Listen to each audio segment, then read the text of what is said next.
कधी कधी आपलं लेकरू आपल्याला सांगत असतं की मला शिक्षक व्हायचं आहे. आपण त्याला सांगतो, शिक्षक बाळा इंजिनियर हो, बाळा डॉक्टर हो, बाळा IAS हो, बाळा खूप मोठ्या मोठ्या पदव्या आहेत अजून बाकी, तू शिक्षक का व्हायचा विचार करतोस?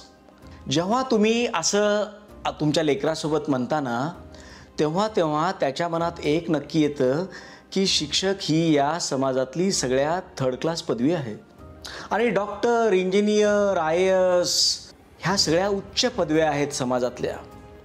म्हणजे लहानपणीच त्याला हे कळालेलं असतं की काही होता नाही आलं म्हणून आमचे जे शिक्षक आहेत ते शिक्षक झाले.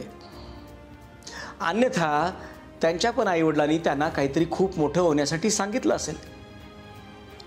आणि अशा पद्धतीनं आपल्या घरामधूनच आपण शिक्षक या पदाची गरिमा कमी करत असतो.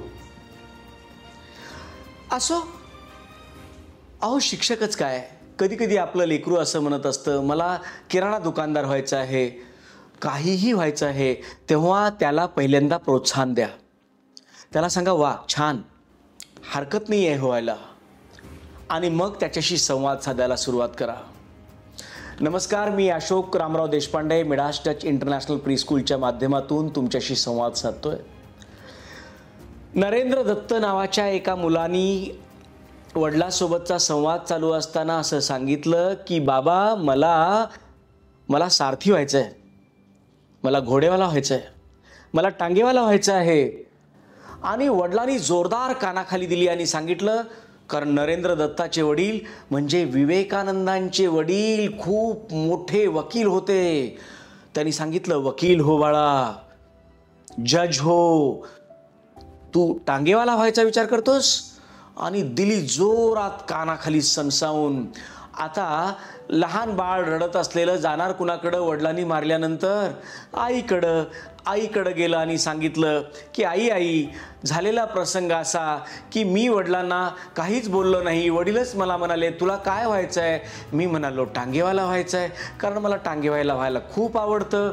आणि मग वडिलांनी मला कानाखाली मारली आणि मला खूप वाईट वाटतंय. आई म्हणली, बाळा टांगेवाला व्हायचं आहे तुला? हो, पण या ब्रह्मांडातला सर्वश्रेष्ठ टांगेवाला हो. आणि महाभारतातलं चित्र तिथं होतं. भगवान श्रीकृष्ण सारथी म्हणून बसलेले होते. अर्जुन रथावर आपलं गांडीव धनुष्य घेऊन उभे होते आणि असा बेफान चालत असलेला रथ चित्रात दिसत होता.